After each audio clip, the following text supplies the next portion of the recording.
Salut et bienvenue dans Ça tourne par rond, le podcast qui répond chaque semaine aux questions que vous vous posez.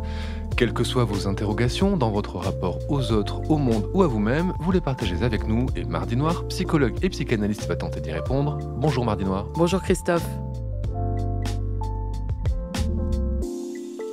Cette semaine dans Ça tourne par rond justement pour Marie qui aimerait changer de psy, mais elle se demande, peut-on vraiment en changer? Et si oui, quelles sont les raisons de le faire?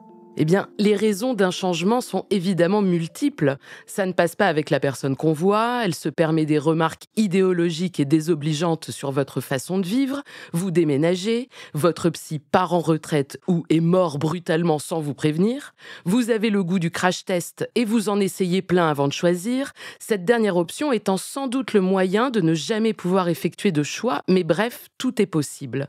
Sauf qu'ici, j'aimerais parler d'un cas précis, celui qui consiste à consulter la même personne depuis des années et soudain, mais est-ce si soudain d'ailleurs, on décide de changer. Quel intérêt? Eh bien Mardi Noir, vous allez nous le dire puisque les auditeurs et auditrices qui vous suivent savent que vous avez vous-même changé de psy. Oui, j'avais 19 ans quand j'ai pris rendez-vous avec le psy qui allait me suivre 9 ans à raison d'une fois par semaine. J'étais une femme très angoissée, subissant mon mode de fonctionnement phobique qui prenait toute la place, comme c'est souvent le cas dans la phobie. Je l'avais choisi parce qu'en plus d'être psychanalyste, il était psychiatre et pour moi, ce statut était prévalent. J'y allais avec l'idée d'obtenir ma dose de médicaments. Mais très vite, les traitements n'ont plus suffi à me calmer, il allait falloir parler, donner de ma personne pour que le travail opère. Au fond, j'étais aussi soumise dans ma vie que dans la cure. Je pressentais qu'y mettre du sien était inévitable, mais comme nombre de personnes souffrantes, j'espérais que le psy me trouve une solution miracle qui évacuerait tous mes problèmes en quelques semaines. Je n'avais pas anticipé la longue traversée à la rame et en pleine tempête qui m'attendait. J'ai mis 6 ans avant d'envisager une existence véritablement subjective. Les premières années, je restais inlassablement l'objet de mes symptômes, l'objet de mes névroses et des secrets familiaux, l'objet des hommes et surtout l'objet d'une dépression qui ne faisait qu'empirer.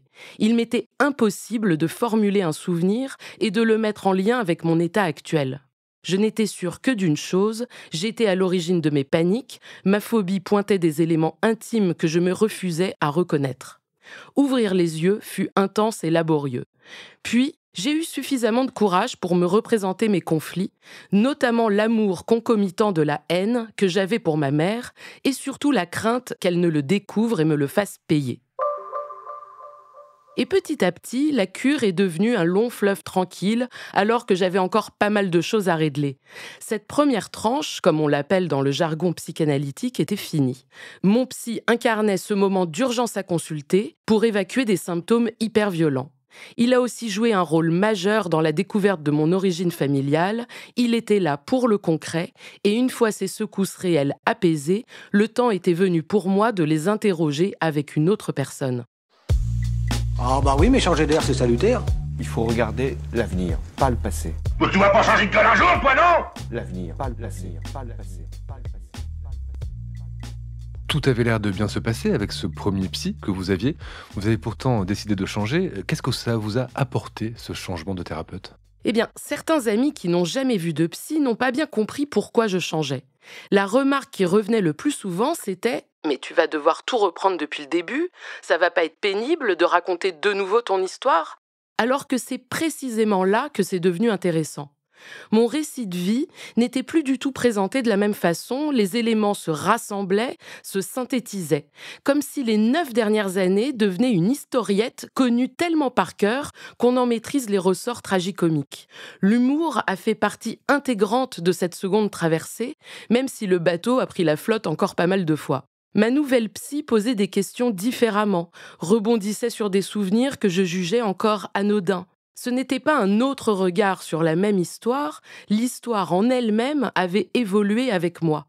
Ma demande de départ, ne serait-ce que cela, n'était plus du tout la même. Je n'y allais pas pour traiter un symptôme, je venais avec une question sur ma féminité et mon désir, frénétique, pathologique, obsessionnel, d'être en couple. Donc ce que je retiens de votre expérience et de vos explications, c'est que si on en ressent le besoin, on peut tout à fait changer de psy. Bien sûr que nous pouvons changer de psy.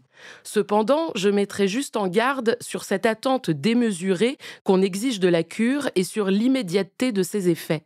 J'entends qu'on veuille plusieurs avis, plusieurs façons de nous envisager, c'est humain et cela répond à une angoisse qui craint de ne jamais cesser.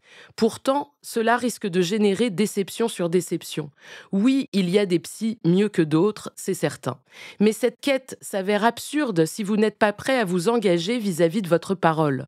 Vous pourriez même être en face du meilleur psy de la Terre que vous ne seriez pas en mesure de le reconnaître. Je n'ai pas changé de psy pour répéter les mêmes litanies en boucle. Où est le changement là-dedans ? C'est moi qui m'étais tellement métamorphosée qu'il devenait invraisemblable de ne pas me séparer de ce premier lieu. Et puis, ma deuxième psy était moins chère, dans tous les sens du terme. Le premier, j'allais le voir un peu comme on va à la rencontre du Messie, avec l'avidité d'obtenir des réponses, avec une demande d'amour démesurée. J'étais dans une telle détresse qu'il ne pouvait être que mon sauveur, et je n'ai pas pu me détacher de cette image. Quand j'ai eu moins besoin d'être secourue, il me fallait me diriger vers une psy qui saurait se faire oublier, une oreille attentive et de temps en temps une voix percutante. Merci, Mardi Noir. Si des auditeurs ou auditrices ont une quelconque connaissance en psychanalyse et en psychologie, qu'ils nous écrivent à podcast@slate.fr, parce que nous aussi, à Ça tourne par rond, on veut peut-être changer de psy. Merci, Mardi Noir, et bonne chance pour la suite. Non, je déconne, à la semaine prochaine.